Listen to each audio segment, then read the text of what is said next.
This podcast contains graphic descriptions that some listeners may find disturbing. Listener discretion is advised. Now, with that being said, welcome to the Mortal Musings podcast. Right, let's do this.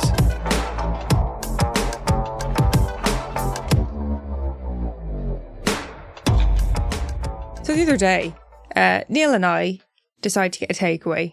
And we're gonna get a takeaway, sit down, watch a movie, relax. Treat ourselves. Treat yourselves.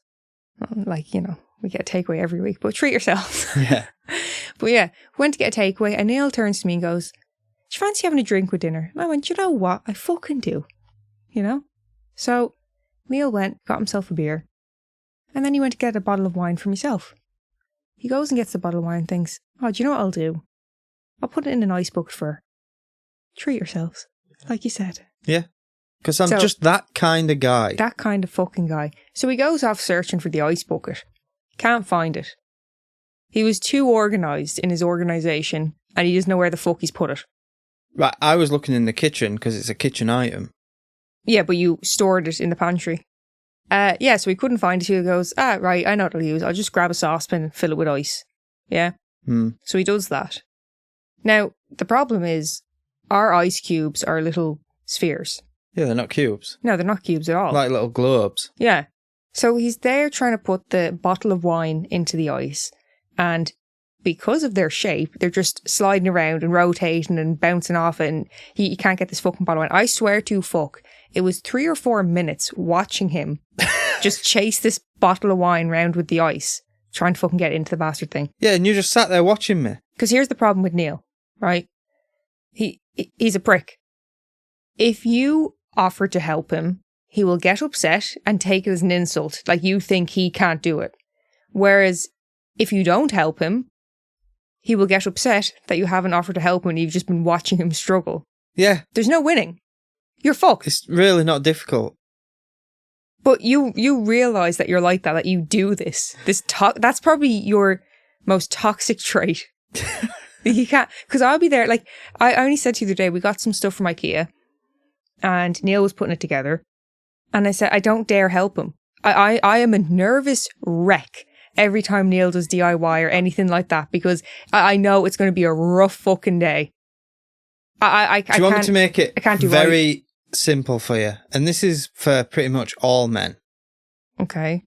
We can do it, but we don't want you sat there watching us fail. So, if you're failing, you're not doing it. Don't offer to help. Mm-hmm.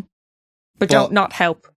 No, but don't not help and just sit there watching, especially laughing, which you know you fucking do, which sets me off even more. I don't do that because I am, like I said, a nervous wreck. I wouldn't dare laugh. Frightened for my life in those moments. You explain to me what you want me to do. Where do you want me to go? Just leave the house? Just go on your phone or something. Don't sit there watching me fail. Yeah, but here's the thing. You say go on your phone. But if I'm sat on my phone, you'll go, "You're not going to help me." No, I wouldn't. Bollocks. No, it's when you sit there watching me failing, which makes me worse. So I fail more. What if I sit there, just words of encouragement? Like, "You're doing amazing, sweetie." That help? If you said that, I'd put your head through the wall. So not a Kris Jenner fan, no.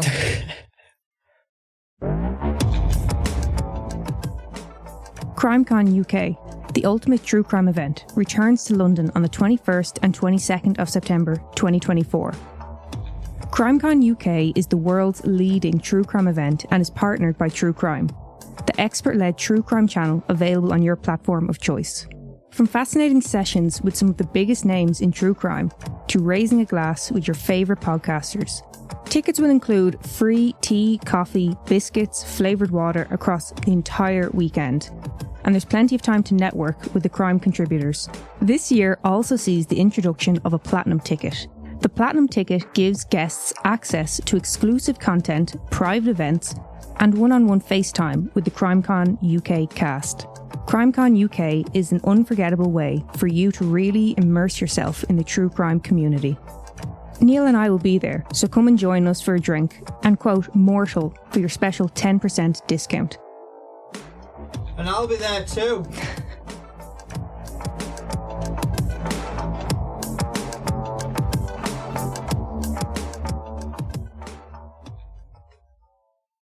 So, what are we doing today?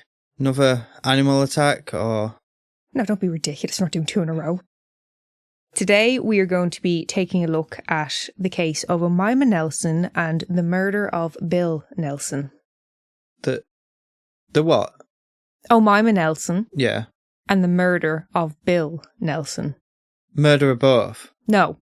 The murder of Bill Nelson. Yeah. But we're also going to be talking quite a bit about Omaima Nelson. Who's that? She was his wife. Okay. We got there. We got there eventually. On the 1st of December 1991, Omaima Nelson calls over to her friend's house. She asks her friend if he could help her dispose of something that she had in the boot of her car. Or trunk, if you're American.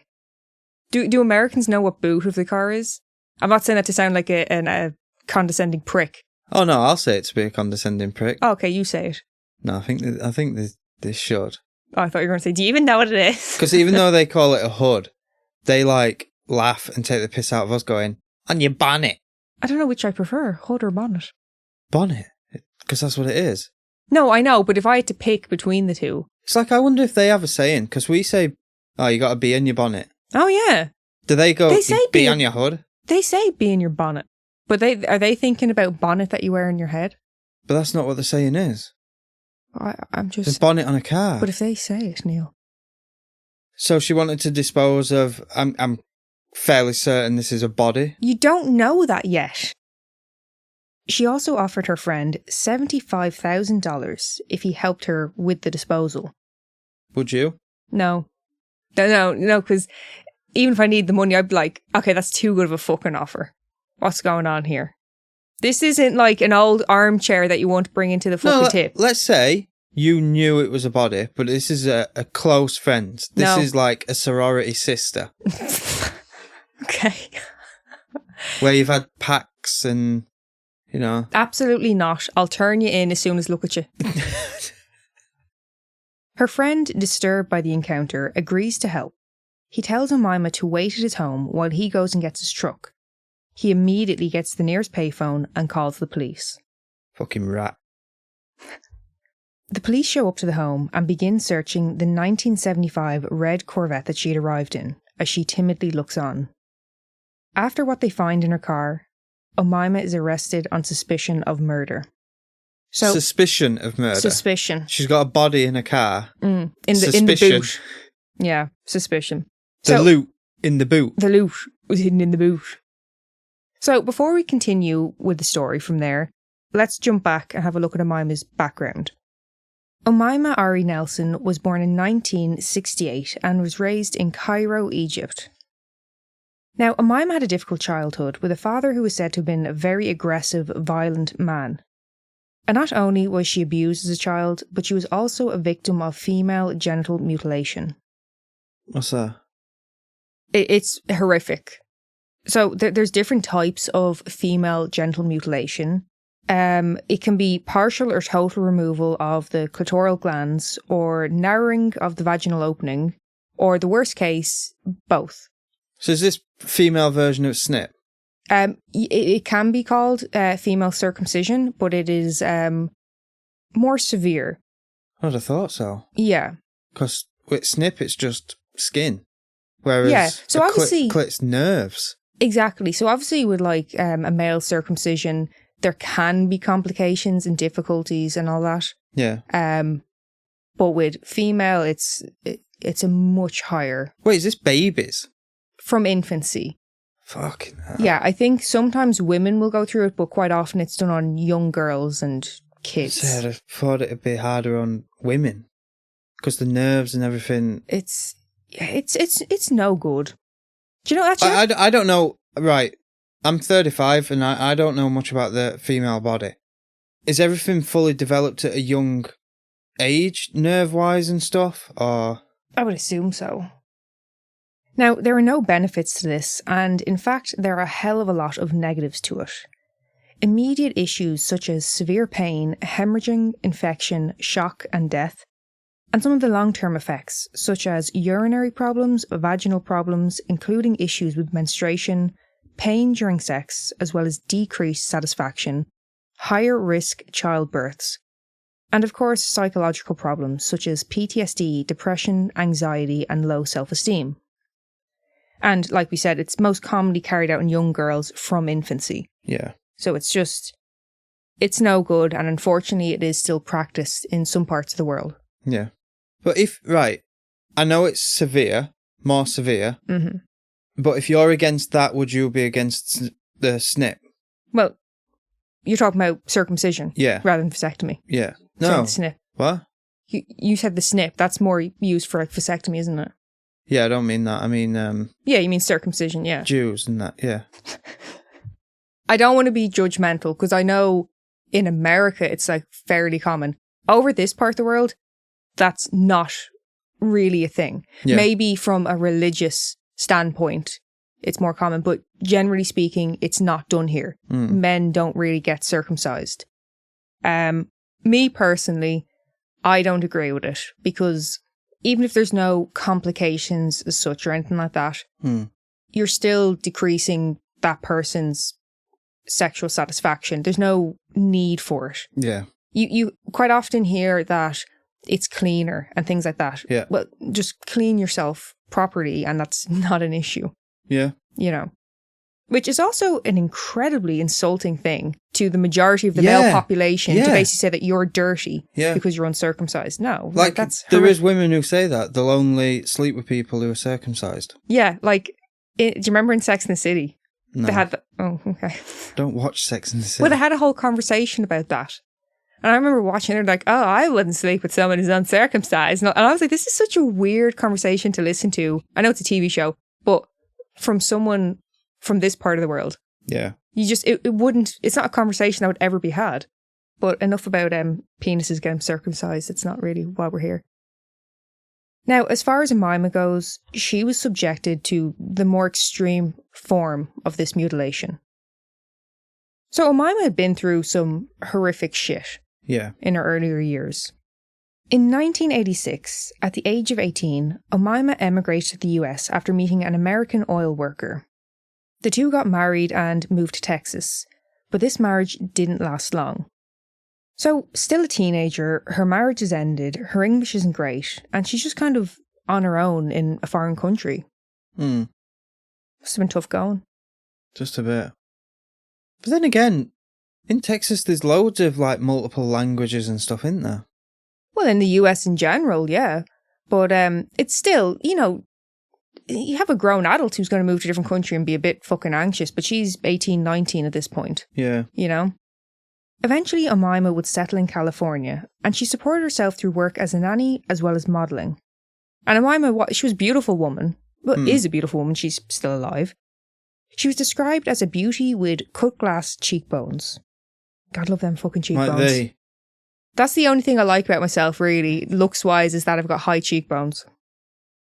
It was said that Omaima would use her looks to her advantage.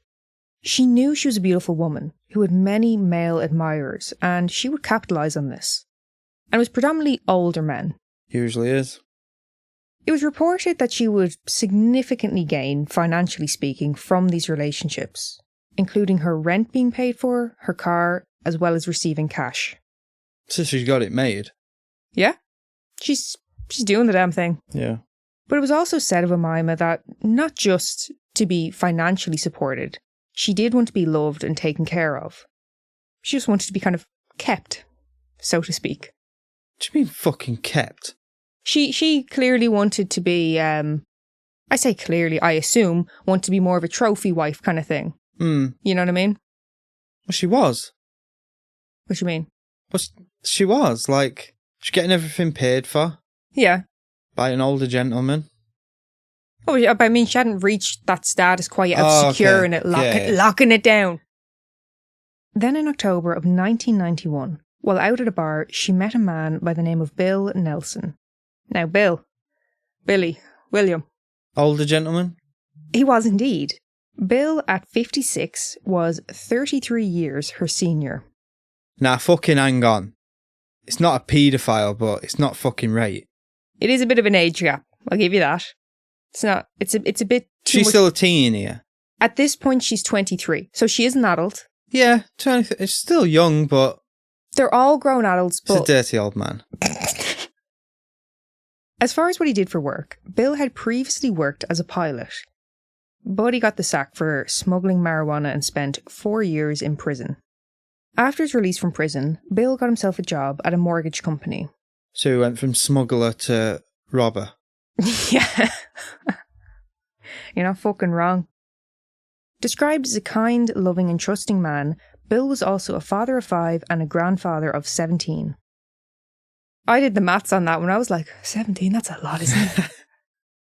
A big personality, very outgoing and flamboyant. He was a full-on Texan boy who loved a good cowboy boot, red, I believe, was his colour of choice, and big old fuck-off belt buckles. If you're going to get cowboy boots, get them in red. Would you actually go for red? We go to Texas for a week. We go on a little trip to Texas. We go and get a nice little yee hat. No, I think I'd have to get them in black with like I'd go for chrome trim. Chrome? Oh. Or metal. But they've got to have them little wheels on the back of the heels. You know, they spin. Like I'd sit there spinning them all fucking day and kick your shins off with my heel. Wait, no hat? What? He didn't have an hat? Oh, he might have done, but it was specifically mentioned about the boots and the belt buckles. Ah, see, I'd go all out. Yeah, if you're going to go big, go big. It was... Gotta go double denim and all. Oh, yes. It was also said of Bill that he liked to appear quite flashy. While at the bar that night, the two played pool together, chatted and really hit it off, and they probably had something in common with him being from Texas. That was the first place she went to in America. I'm guessing that was maybe a conversation starter when she seen them seductive red cowboy boots. Yeah. It was a whirlwind romance type of thing, very hot and heavy. And just a few days later, Bill and Omaima were married. Oh, so he locked that one down. He did indeed. So, happy days, newlyweds and all that. Dirty old bastard. Problem is, though, Bill's family are a bit sus of Omaima. One thing that was said to have kind of broken the ice with them was when Omaima was injured after falling while horse riding. Apparently, instead of going to the hospital and getting checked out, she was just like, bollocks to that. Give me some painkillers and a shot of vodka, I'll be grand. Painkillers and a shot of vodka? Yes. So the vodka cancels out the painkillers? Well, this is Omaima's request. But apparently Bill's family were kind of like, I like her, she seems smart. I'm guessing they took it as she wasn't costing him money in hospital bills or whatever. But it seems a bit odd to me, but go off. Whatever does it for you. Now, with Thanksgiving coming up, Bill thought this would be a great opportunity to introduce his new wife to his family properly. All get to know each other. So Bill invites his daughter, Margaret, over to meet his new wife. But Margaret was still pissed. She told him to shag off. She didn't want anything to do with this. Why? She didn't like the situation. She was still uncomfortable with Omaima. She didn't trust her. She didn't... What was the age difference between the daughter and her? I'm not sure. I mean, she could well have been older than Omaima, I think that is where a big age gap, when it goes into a different ballpark, if your kids are older than the person you're dating, then it's very fucking weird, I think. For me, it's kind of like I would look at you as a child. Yes. It's like I remember changing my child's nappy and you're in a nappy. Do you get what I mean? Yeah. But yeah, Margaret wasn't having any of this fuckery. She was not putting up with it. Which, I'm sure Bill would have loved to have had his daughter there, had Thanksgiving together, family event. But it was said that Bill understood her hesitation and he was said to have been very patient with her. So Thanksgiving comes and goes, and we're into early December, where police receive a call and subsequently arrested Omaima on suspicion of murder. So what was found in the boot of the car, which led to her arrest, which, by the way, it was actually Bill's car, his flashy... The red Corvette. It was said he kind of liked to be flashy and all that, and that car definitely made a statement. Yeah. So within the car, in the boot, was a bin bag containing dismembered body parts. The mutilation was so severe the body could not be identified, nor could they even determine a cause of death. What about the ear? We'll get to that. Oh. Omaima is detained and questioned through Sunday night. During questioning, Omaima is very unsettled. She just doesn't sit still. She's up, pacing around and just sort of rambling. The following morning, Bill is reported missing after he doesn't show up for work, which I thought seemed kind of quick. You know, he doesn't show up one morning and they're like, oh, fuck me, where is he? But... Well, how did they not put two and two together? Because they'd have been able to look at records, but she's married, so they'd be like, oh, we better go and see her husband. Oh, we can't find her husband. Wouldn't that have been the case? Well, I'm guessing they were already like, where is Bill? But the next morning when he gets reported missing. Yeah. So, like I said, it seemed very quick. But when you factor in that if Bill is someone who's reliable. Yeah. And it was also Thanksgiving. So bear in mind that he hadn't been seen or heard from since the previous Wednesday when he had gone on like the break for Thanksgiving and through the weekend. Yeah. So it's actually best part of a week before Right. anyone had seen him. Or since anyone had seen him. So it's not looking great. The police started a search of Bill and Omaima's home. And it was a fucking horror show. Senior Deputy District Attorney Randolph Poloski said, there were suitcases and plastic bags soaked with a dark liquid. In the fry cooker, there sat Mr. Nelson's hands.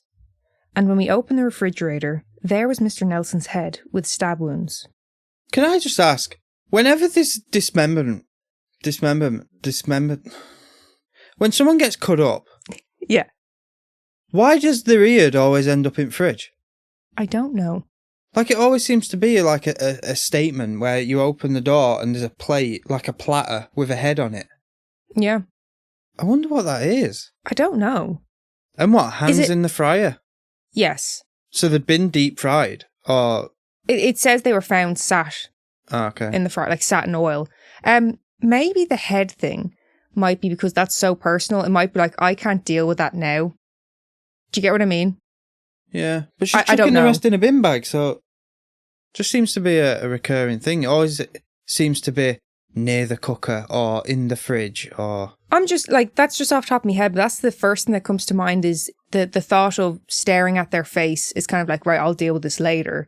And obviously it's a smaller item on the body. We'll put that to the side and we'll deal with the bigger issue. But I don't know. He also said she had his entrails in his Corvette. She was trying to get an ex-boyfriend to yank out the dentures from his head so she could dump it in the back bay. Yeah, so she was really trying to get some people involved to help with this. I don't know if she really trusted these people or if she was just in a completely... desperation. Yeah. Now, Bill was a big lad. He was 6'4" and weighed 230 pounds. And It's bigger than Travis. And according to the district attorney, quote, we're missing about 130 pounds of Bill. So that's heading on to 3/4, isn't it? Oh Yeah. no, yeah, he's 200 and what? Yeah, so they only have about 100 pounds of Bill. Yeah. What a crude way to say it. He asks Omaima, do you know where he might have gone? To which Omaima replies, no, he was all there. Like, she's admitting to the murder. Yeah. She said she's done it. On the 1st of December 1992, Omaima goes to trial for the murder of her husband, Bill.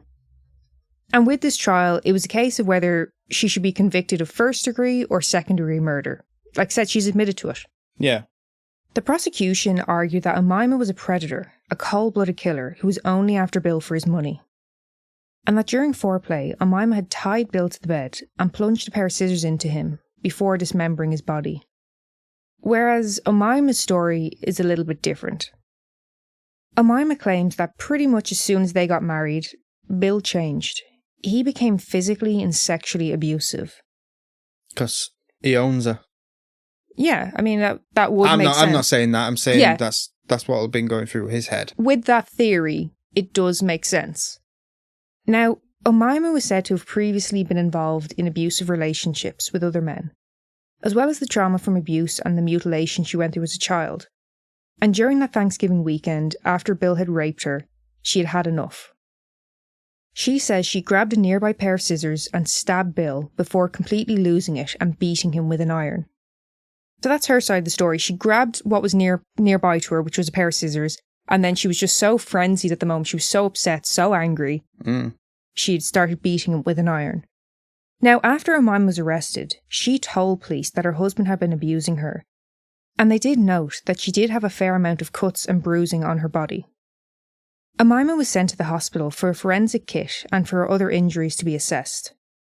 Now, the results for the evidence of sexual assault came back negative, although that doesn't necessarily mean she hadn't been abused previously.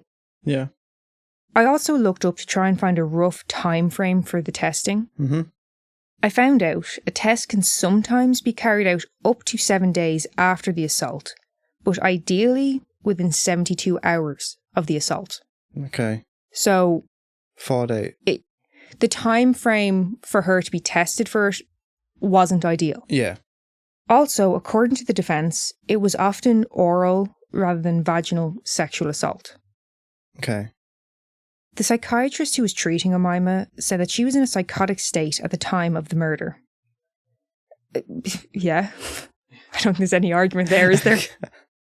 While talking to the police, Omaima did start talking about how something made me do it, demons made me do it, that kind of a thing. Yeah. Yeah, like some people believe she did this to take accountability away from herself, or like the psychiatrist said, she was in a psychotic state. Yeah. Or trying to claim insanity. Yeah. He also believes that her mental health had been severely impacted due to the sexual and physical abuse that she had endured as a child. Now, as bad as the murder and dismemberment is, there's a bit more to talk about. During this attack, Omaima castrated Bill. She testified that she did this as revenge for the abuse. She also boiled his hands in an effort to get rid of his fingerprints. His head had also been boiled. For what reason? Maybe she thought she could get rid of the skin or something, just so his face couldn't be identified. Just destroy facial features. His body had also been skinned. Fucking hell. This is an out-and-out brutal, savage attack, you know. According to the psychiatrist, Omaima told him about how she wore red lipstick, put on a red hat and a red pair of heels. A sort of ritual before she dedicated the entire night to dismembering her husband. I think she's... It's not over yet. Oh. A little bit more for you. A little bit more. He also claims that Omaima admitted to cannibalizing the body. He quoted her saying, "I did his ribs like in a restaurant. It's so sweet, it's so delicious. I like mine tender." Oh, she's far gone. He also claims that she told him she even went as far as marinating his ribs in barbecue sauce. Yeah, she's insane. Jesus. He says she later denied eating any part of the body. But they couldn't find a lot of the body. Here's the thing. I'm a little bit sus of this. And I'll tell you for why. Something doesn't sound right about it. It doesn't sit right with me, okay? It seems contradictory to me. So she admits to attacking him and killing him. Yeah. She admits to dismembering him. Yeah. Okay? She even says, "I castrated him to exact my revenge." Yeah. So I assume in her mind, she's removing the part of his body that was hurting her. Do you know what I mean? Yeah, yeah. So, if anything, the cannibalism to me seems the opposite. Why would you want to consume his flesh? But they couldn't find a lot of his body. But... because she'd ate it. Well, here's the thing. We do know that she'd been putting his body down the garbage disposal. Neighbours had told police that they had heard the garbage disposal running all night. So, I don't believe that she actually cannibalized the body. She still to this day denies it. It's only the psychologist who said, "She said this to me." But then he later says, yeah, she denied it. I don't think, and if she did say something, it was something while she was fucking in a certain state. I think... Okay, I take it back.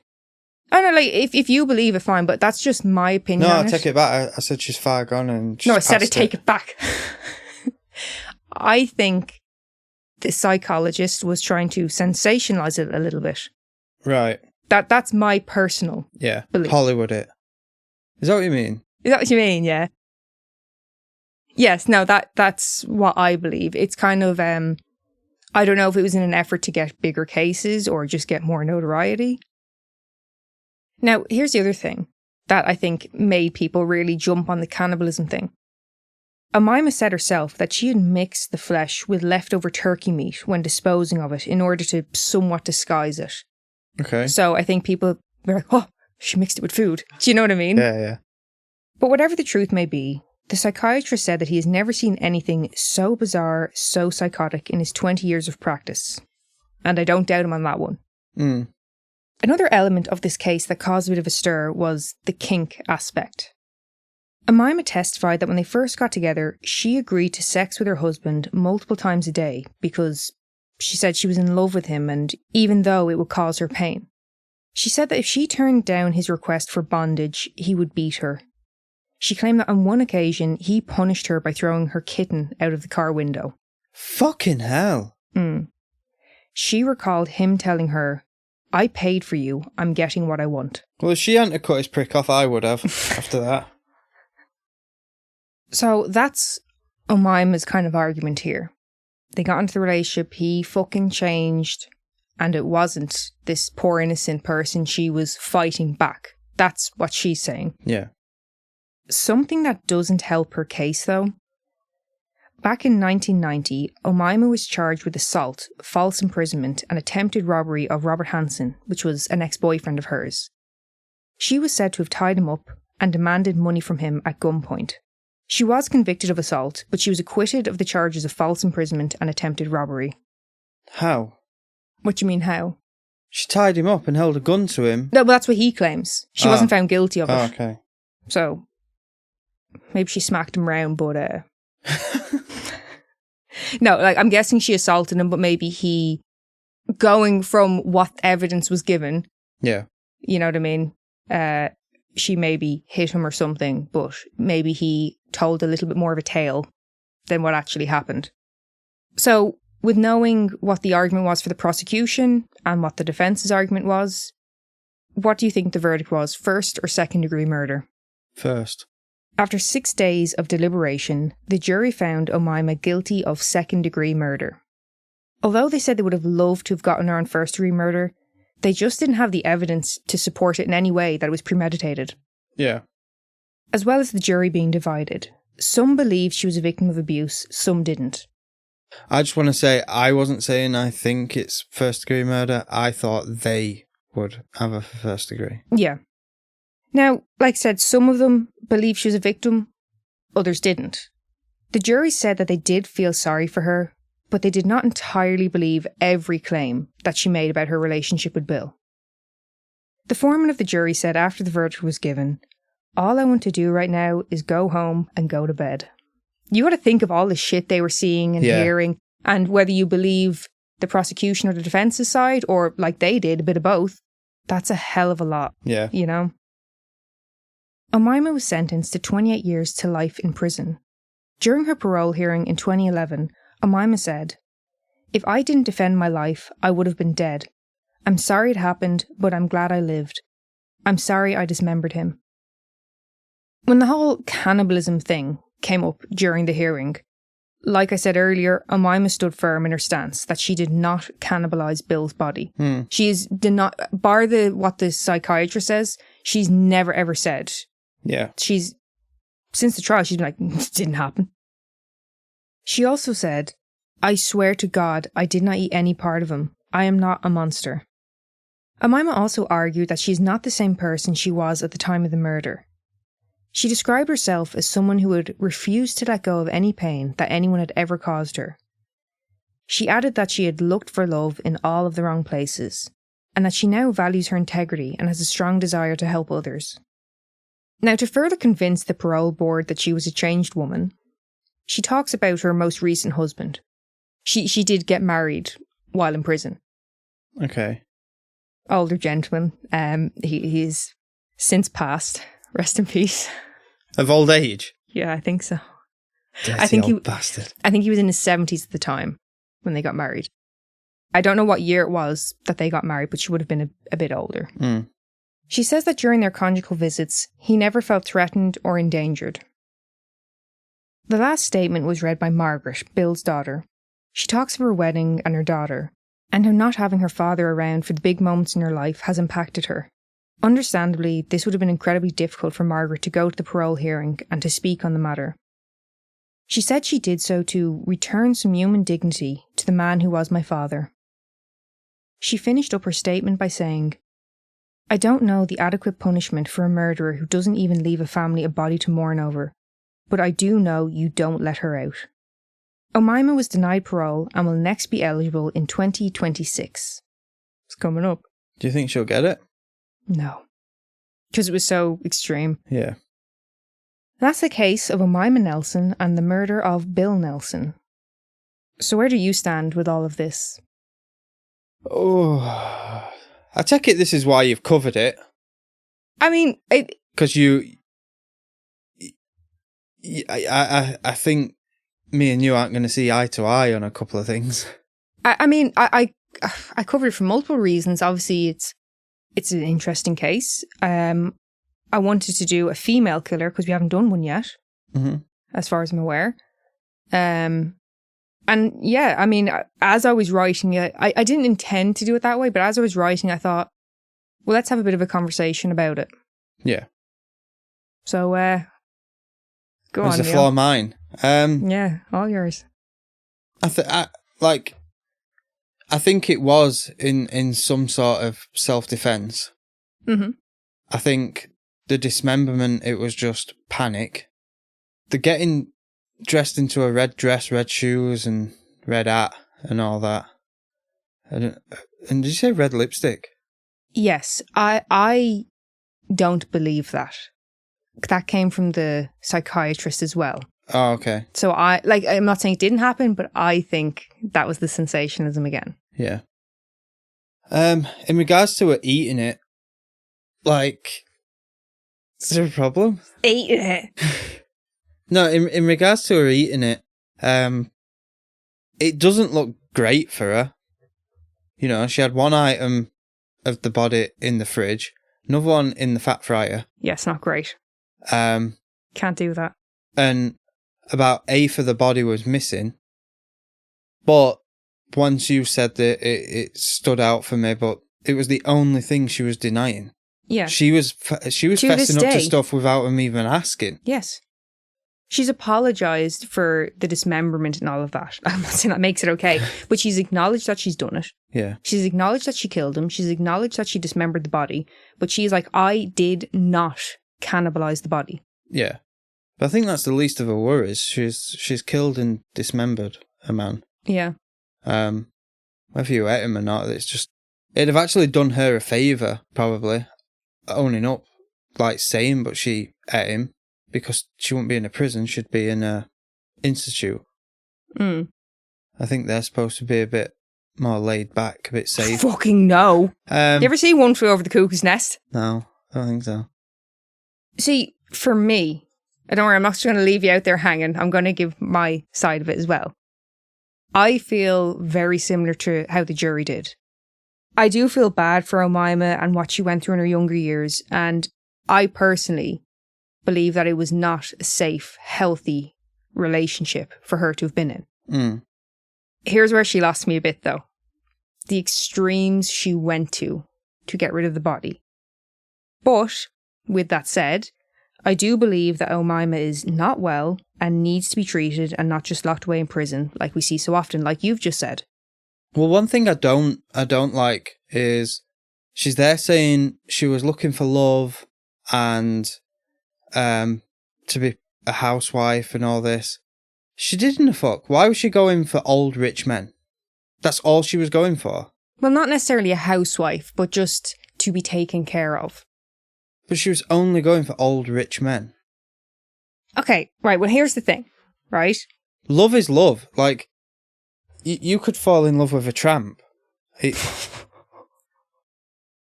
She's there saying she was looking for love. I don't think she was. She was looking for men who were basically going to pay long term for sex. That's what I have in my head. Yes. Not okay. Not money in exchange for sex, but she's going with an older rich man. His only interest really is the sex, and she knows that going in. Mm-hmm. So I don't know where the love thing comes into it, because she could have fell in love with a McDonald's worker, but she's not going to go with him because he doesn't earn enough. I know what you're saying, but I mean, my kind of... Right, and I just want to make it clear, I'm not saying in any way if he sexually assaulted her, but it's okay because she knew what she was there for. I'm not saying that. Yeah, of course. It's the love part. I think that's bullshit. Well, the thing that gets me is the prosecution really wanted to paint her as someone who was evil, malicious, you know, not someone who needed help. I think she was a manipulator. But even if that is the case, she's clearly someone who needs help. And Yes. the prosecution don't give a fuck about that in this situation. They just wanted, she's terrible, she's evil, lock her away. The thing about it is as well, like, people love to call her a gold digger, sugar baby and all that, right? Yes. I'd stand by that. But why is it that she is being judged so harshly for that and not the men? They were using her just as much as she may have been using them. Oh, yeah, no. I'm not saying you personally believe that. I'm just, I completely agree with that. That's why I was saying the only issue I had was her saying she was looking for love. She clearly fucking wasn't. She was looking for, security. Yeah. You know? Yeah. Whether it was necessarily the right way to go about it, she was looking to secure her future. Yeah. Yeah. I mean, she had already confessed to the murder. She was going to be sentenced. I don't agree with how they tried to argue their side. You knew she was going to go to prison. Yeah. You didn't need to behave in that manner. And like I said, deliberately try to just lock her away without getting the help. She's never going to get better if you don't get her the help. Yeah. Now, as far as how extreme she went, I don't know if this is the case. I don't know the full history of it to really comment. But you know when she was rambling during her interrogation with the police, she did start bringing up stuff about ancient Egyptians. So apparently with ancient Egyptians, part of the belief of getting into the afterlife is that the body must be whole. Yeah. So it was also kind of a factor of, in her state that she was in, was she thinking, I have to destroy the body so he's not going to get to the afterlife? Okay. Now, I'm not saying by any means that's necessarily what it is, but again, if someone's already in a psychotic state, could she have used that as a type of logic for her behaviour? Maybe. But regardless of that, she has since said, I shouldn't have done that. I should have never gone that far. Yeah. But there you go. That's the case. What did you think? It's, I think she's where she belongs.